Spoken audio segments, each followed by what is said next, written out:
So I view that it's going to be like a separate topic, Pak. One, they want to generate revenue, generate income, but at the same time, sustainability is a must thing. It's a commitment, right? Yeah. How a company will comply. ESG lah. Yeah. ESG basically. How to. Well, they already have a plan in how they wants to promote their sustainability commitment, basically. Yeah, of course, because in their countries, they need to sort of oblige to comply with whatever the regulations are. Right. When we see through the challenges in, let's say, on the permitting, let's say, or any kind of certainty about the regulation itself. I mean, it is a challenge. Yeah. It is not something new. It has been going on for the regime of Indonesia likes to have a lot of permits, right? But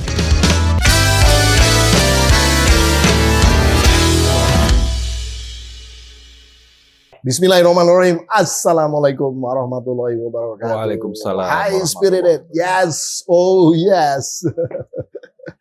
The carbonizers, carbon activists, carbon friends all over the world. Welcome back to another episode of Carbon Forum with me, Poempida Hidyatulloh, as the host.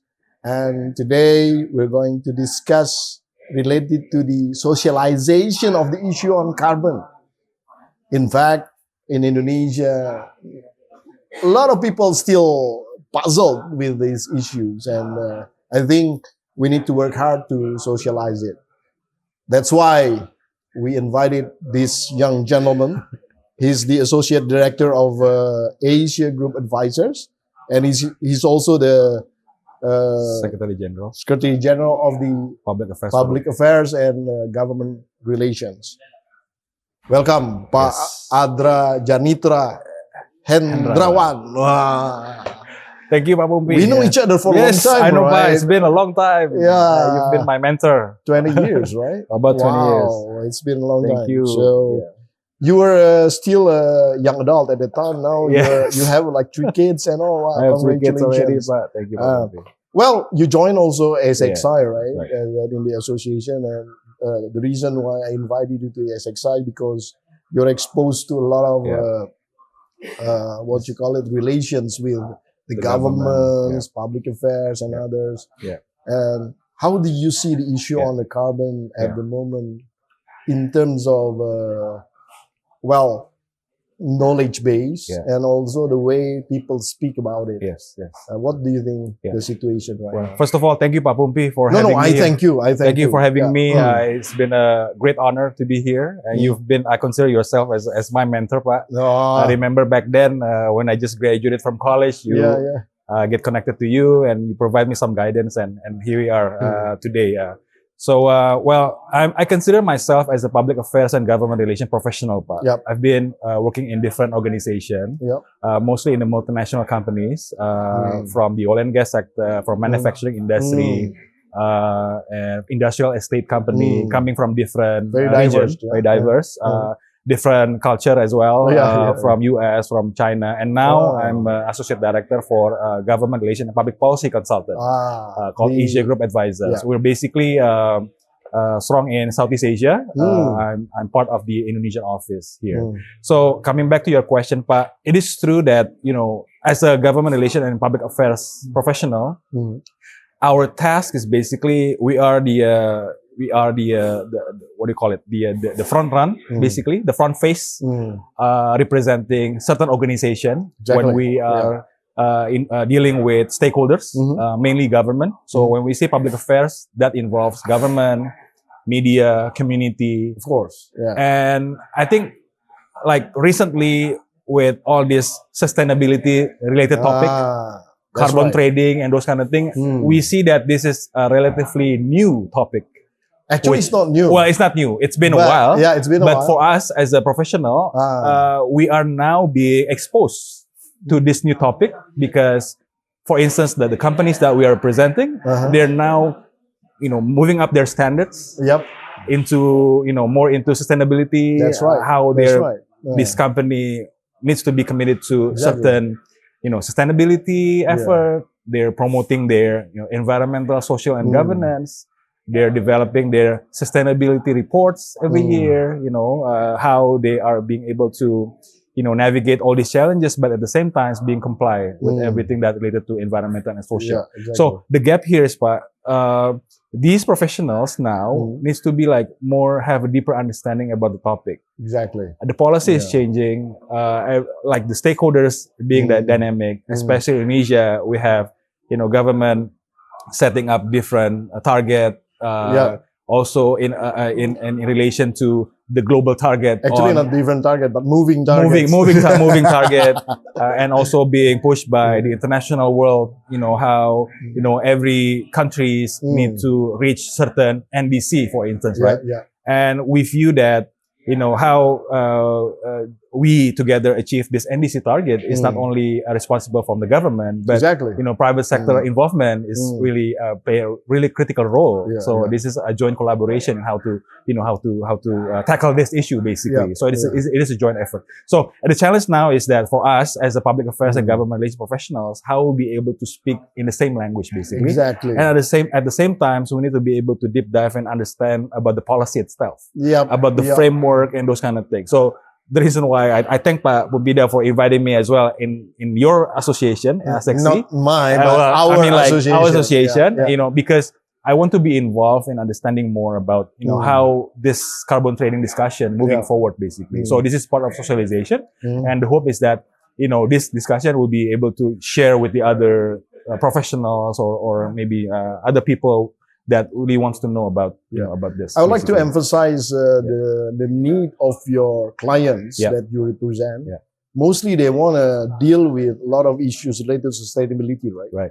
So it means that your clients definitely they are investors who wants to come in or well, for our clients basically mostly coming from overseas, right? Mostly are either multinational companies or maybe a philanthropy. Okay.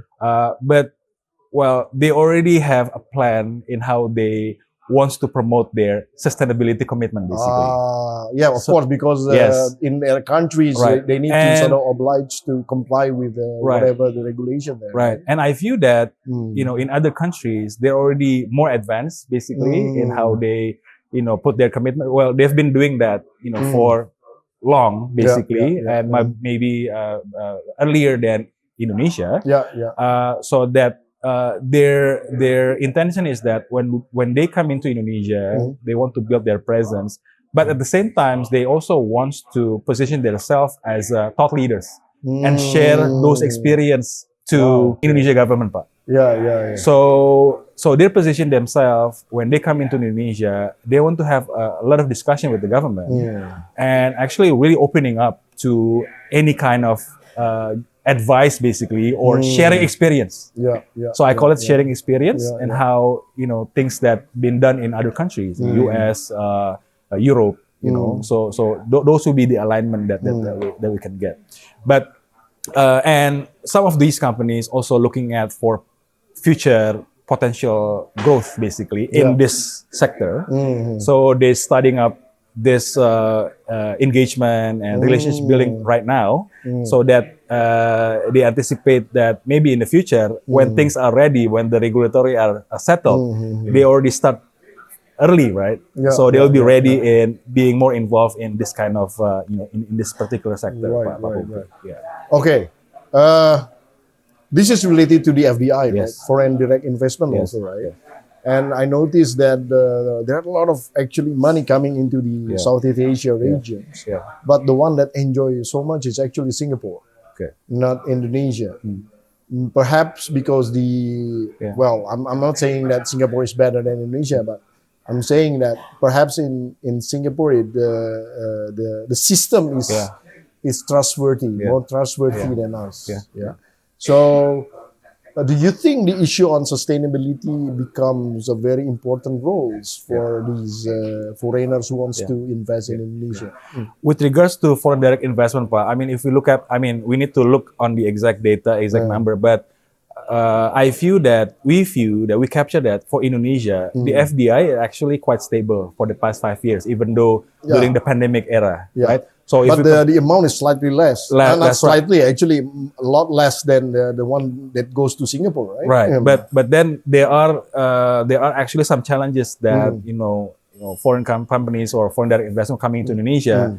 When we see through the challenges in, let's say, on the permitting, let's say, or any kind of certainty about the regulation itself. I mean, it is a challenge. It is not something new. It has been going on for the regime of Indonesia likes to have a lot of permits, right? But the other countries, other ASEAN countries, actually experiencing the same issue.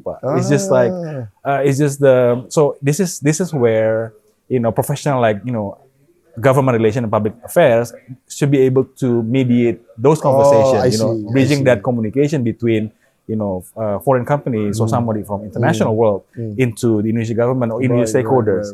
Because by the end of the day, it's a win-win solution basically. But I mean, it cannot be just those investment taking over whatever that Indonesia has. But at the same time, how between Indonesia government and those organizations be able to work together, in reaching out the certain objective and goals. So going back to the sustainability topic, it is a topic that I feel that it is an indirect topic. Basically, those foreign direct investment coming to Indonesia basically wants to generate their economic growth basically for the company itself, but it is a topic that needs to be maintained. Right? So when the company stick to their commitment in sustainability goals, has it become more important? More important right now because as you see, the ESG, the environmental social governance topic has been also increasing, right?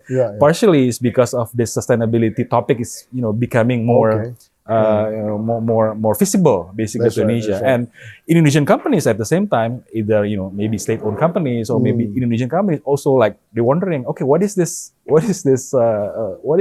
topic exactly? And they want to learn from other countries. They want to learn from other multinational companies basically. So I feel that it's going to be like a separate topic, Pak. They want to generate revenue, generate income, but at the same time, sustainability is a must thing. It's a commitment, right? How a company will comply. ESG basically. ESG how the whole, right? Because when they promote this ESG, obviously the company can be viewed as comply in terms of environmental social, friendly. How they will bring impact to the social, how will they bring impact to the community, and for instance, on the industry such as maybe oil and gas or mining, right?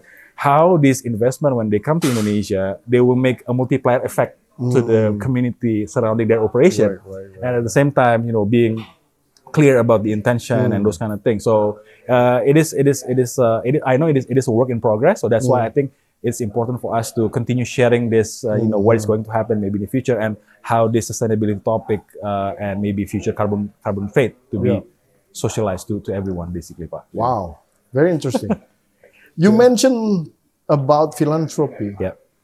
Philanthropies or philanthropy, basically, a foundation overseas supporting by different companies, basically. So they want to sort of give money to they want to support Indonesia government basically. To do what? Most of them. Or for instance, energy transition, or maybe waste management. On certain topics that Indonesia requires to learn, maybe from other countries. I think you should introduce our associations to these of people, course, because by having them to sort of look at the possibilities and all the experts are there, and I think it's going to be very interesting. We should do a sort of event, an international event for these kind of activities. I think it's going to be very interesting. I think it will be interesting. And when they want to come into the main intention for them is to how they can align with government of Indonesia objective and program. But the challenge is that they don't know who they need to reach out to. That's always or maybe the case. When they come in, they want to have a foreign country. They want to have like a clear understanding about the landscape itself. How is the regulation? How it has been involved? Who's and who in the government? And those kind of things. So that will be something that usually association is a good avenue for. We can put it advocacy, or maybe get to know people basically, and understanding what is the latest trend on a certain policy basically. Because it has a lot of people coming from different background, different industry, experts basically. So I think SXY is basically a good avenue, for sharing that experience. So it's really aligned. So let's look forward for that, Pak. how I can Let's go for it. Right? Let's do it. Let's do it. Wow. Yeah. Would you like to share a couple of issues to the audience Yeah. So related to these what we talk about? Well, Please. maybe I can talk specifically on the, as a government relation and public affairs professional, Pak. I'm also, as you mentioned earlier, I'm part of the Public Affairs Forum Indonesia. Basically, it's an organization that consists of all the public affairs and government relation professionals coming from different organizations. Basically, we get together for networking, maybe a joint effort in how to get some insight from the government and those kind of thing. Just want to share that. As a government relation public affairs professional, I think now is not the time where we only focus on doing all this PRing work, media relation. But now I think it's time for us to go into deeper into the content itself. Delve into it, yeah. Dive into it. So when we engage with stakeholders, we can speak in the same language basically on certain topics. So especially on Sundanese this, or Javanese? Just kidding. So I mean specifically on this sustainability related, because sometimes in the organization, private sector, they have their own sustainability department, Pak, that's focusing on this topic, and government relation is just like a supporting department in how to bridge their communication with the stakeholders. But I think government relation must also be more fluent in the sustainability related, or maybe HSC or those kind of things, Pak. So that will be something that as part of continuous improvement, basically, for a professional. Wow. Well, thank you for being here. Thank you, Pak, for having I'm me. very, very happy. I mean, we have a professional like yourself, very, very concerned related to this issue on ESG, carbon, and all these sustainabilities. So I hope that I wish you all the best. Thank you, Pak. For your professional sort of career, and I hope you're gonna reach the top soon as possible. Amin, inshallah. Thank you, Pak Pufi, for your time. Thank you very much. Yeah. Thank you very much. So that was Adra Janitra Hendrawan. He's a professional of government relations and also public affairs, and he's so concerned about this issue on sustainability, and we should appreciate this, and hopefully this can be sort of induced to other professionals that any professionals needs to dig out more related to this issue, because this is a very important issue. Especially, this is not only for profit-making sort of way, but also a noble sort of way to prevent the destruction of the earth. We can preserve it for our next generations, of course. So, thank you very much. Thank you, Adra. Pak. Thank you, Pak. So, stay tuned with Carbon Forum, the next episode of Carbon Forum, with me, Poempida as the host. Wassalamualaikum warahmatullahi wabarakatuh. Waalaikumsalam warahmatullahi wabarakatuh.